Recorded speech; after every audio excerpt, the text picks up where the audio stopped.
Our next guest is originally from the South Side of Chicago. She's a former television executive producer and now the CEO of Perfect Pitch Media Group. As if that wasn't enough to keep her busy, she recently founded the Ezekiel Taylor Scholarship Foundation. Welcome, Tenisha Taylor-Bell. How are you? I'm wonderful. Thanks for having me. You look absolutely amazing. Thank you for being here.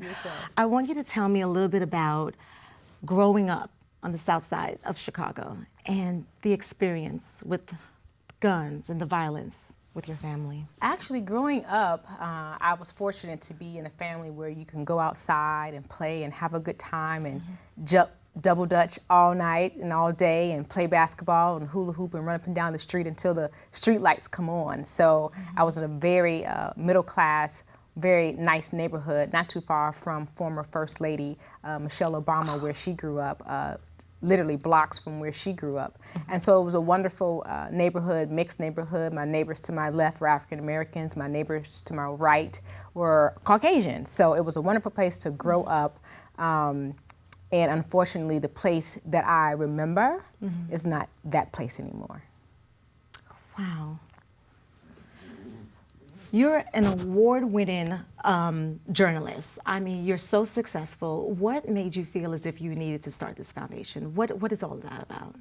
I was working at CNN as an executive producer for a long time, almost 13 years, and we were always covering what is happening in Chicago, all of the homicide rates, and I kept saying, I can't keep covering this because it's home. It was too close, and so I would find myself at work being a part of the story, and so I started writing about it. So there are a couple of clips and articles where I was writing about it, and then after a while, I felt like, how can I be a part of the solution? Because right now, writing about it and talking about it and reporting on it is still not helping to find a solution. Right. So I kept hearing something in my head saying, to whom much is given, much is required. To whom much is given, much is required. So I had to figure out a way, how do I give back or give more of myself to help the young people of Chicago? Tell me what happened.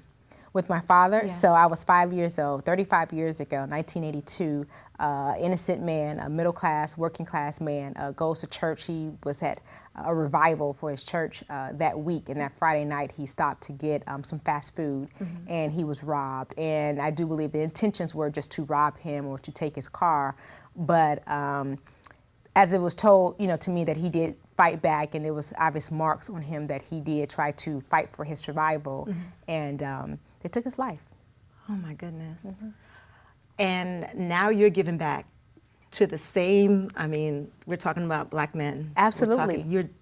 Please, that's so hard to understand. So now you're using this energy and you're giving back. Yeah, you have to take the pain or your tragedy and turn it into something good. You can't sit and waddle in woe is me, what happened to me in life, or my mom didn't do this, or my dad didn't do this, or the pain that someone else caused you. You have to figure out how to compartmentalize it, and so that you're giving back, you're paying it forward, and that you're being the best that you can be.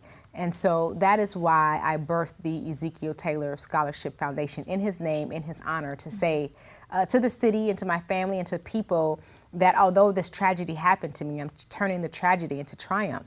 And the foundation targets people pretty much who were the young people who killed my father. They were 15 years old, 19 and 21. They were young, they were babies, and somehow they lost their way. Somewhere along the lines, no one told them that they were great, that they were special, that we believe in you, or to pull your pants up and go to school and to be something great. No one gave them opportunity or told them or believed in them that they felt that they had to go out and rob and take my father's life.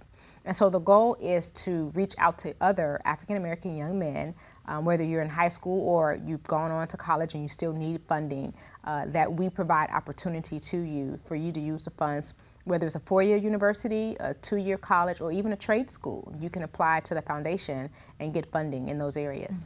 What's your hopes and dreams for the foundation for the future? What's the big plan? The big plan is to have more and more scholars. Like I want to see a bunch of Ezekiel Taylor scholars walking around and saying that because of this foundation, I was able to pay for my books or get to school, or someone believed in me, or someone mentored me. And so that is the goal. I would love for it to grow. I would love for us to have corporate partners and community partners so that we can continue to make an impact. on the city and in young people's lives across the board. And then eventually, hopefully to see a decrease, in the gun violence and the homicide rate there in Chicago. Oh.